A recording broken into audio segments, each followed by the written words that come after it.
Urusi na Iran zinazidi kujipanga kuelekea namna ambavyo Marekani imezidi kuonyesha tishio dhidi ya Iran. Urusi wakati huu imeamua kushirikiana kwa uwazi na Iran katika namna ambayo wakati huu vitisho kutoka Marekani vimezidi kuongezeka. Hata hivyo, siku ya leo waziri wa mambo ya nje wa Urusi Sergei Lavrov amefanya mazungumzo na waziri wa mambo ya nje wa Iran Abbas Araghchi. Wamejadili hali inayozunguka mpango wa nyuklia wa Iran, ikiwa ni pamoja na matokeo ya mazungumzo ya hivi karibuni ya Marekani na Iran huko Geneva. Wizara ya mambo ya nje ya Russia ilitangaza katika taarifa kufuatia mazungumzo yao ya simu. Mawaziri wa mambo ya nje walibadilishana mawazo kuhusu maendeleo ya sasa kuhusiana na shughuli za nyuklia za Iran kwa kuzingatia matokeo ya mazungumzo yasiyokuwa ya moja kwa moja kati ya Marekani na Iran yaliyofanyika Geneva. Wizara hiyo ilisema pia kwenye chaneli yake ya Telegram.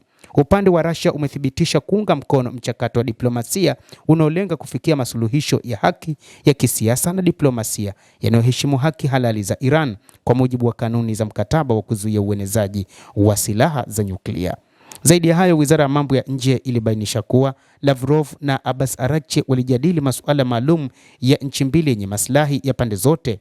Mazungumzo hayo yanadaiwa yalianzishwa na Iran na ni mazungumzo ambayo kimsingi yanaangazia namna ambavyo nchi hizo zitaweza kushirikiana katika namna moja ama nyingine, hususan wakati huu ambapo ni wakati wa mazungumzo ya kidiplomasia kati ya Marekani na Iran, lakini pia ni wakati ambapo kumekuwa na vitisho kutoka serikali ya Marekani.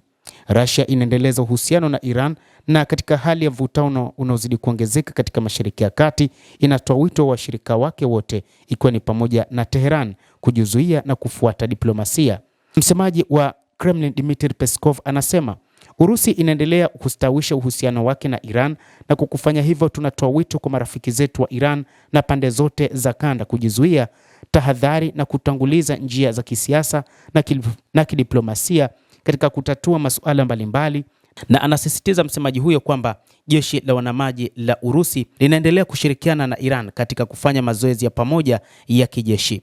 Maneva hayo yanatokea huku kukiwa na hali ya mvutano wa kikanda, huku Marekani ikiendelea kuimarisha vikosi vyake katika Mashariki ya Kati kwa kuongeza uimarishaji. Kwa mujibu wa ripoti za vyombo vya habari vya Marekani, Washington inatafakari kuhusu mashambulizi kadhaa yenye lengo la kuishinikiza Tehran kufanya makubaliano katika mazungumzo yanayoendelea ya nyuklia.